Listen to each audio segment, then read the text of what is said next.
એટીએસે 27 લાખનું MD drugs કબજે કરી લીધું છે। લાલ દરવાજા પાસેથી આ ડ્રગ્સ ઝડપાયું। અહીંના ફરજાન શેખ નામના ડ્રગ્સ પેડલરની પકડ કરાઈ છે।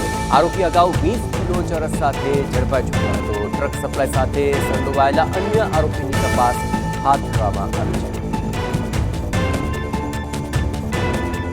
આ સમગ્ર મામલે વધુ વિગતે વાત કરવા માટે જોડાઈ રહ્યા છે ટીવી નાઇન સંવાદદાતા હરીન માત્રાવાળા। હરીન, એક ડ્રગ્સ પેડલરની ધરપકડ કરાઈ છે, કઈ રીતે મળી બાતમી, શું કાર્યવાહી?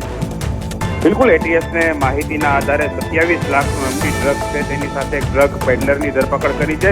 લાલ દરવાજા પાસેથી આ વ્યક્તિ છે તે ડ્રગ્સ લઈને જતો હતો ત્યારે એટીએસની ટીમ દ્વારા છે તેની ધરપકડ કરવામાં આવી છે। ફરજાન શેખ નામનો જે ડ્રગ્સ પેડલર છે તેની પાસેથી 27 લાખનું ડ્રગ્સ છે મળી આવ્યું હતું ને આ જે વ્યક્તિ હતો એટલે કે ડ્રગ્સ પેડલર છે તે અગાઉ પણ 20 કિલો ચરસ સાથે ઝડપાઈ ચૂક્યો હતો। હવે જે ડ્રગ્સ ક્યાંથી લાવ્યો છે અને ક્યાં સપ્લાય કરવાનું હતું તેને લઈને એટીએસની ટીમ દ્વારા તપાસ હાથ ધરી છે। જોકે ડ્રગ્સ આપનાર છે તે પણ જે પોલીસના રડારમાં છે અને ખાસ કરીને જ્યાંથી ડ્રગ્સ લઈ આવ્યો હતો તેની પણ આગામી દિવસોમાં પોલીસ ધરપકડ કરી શકે છે। જી આભાર હરીન। તો 27 લાખનું એમડી ડ્રગ્સ એટીએસે કબજે કરી લીધું છે અને લાલ દરવાજા પાસેથી આ શખ્સને ઝડપી લેવાયો અને નહીં, આ પહેલાં પણ 20 કિલો ચરસ સાથે ઝડપાઈ ચૂક્યો છે। ફરજાન શેખ નામના આ ડ્રગ્સ પેડલરની ધરપકડ કરી કાર્યવાહી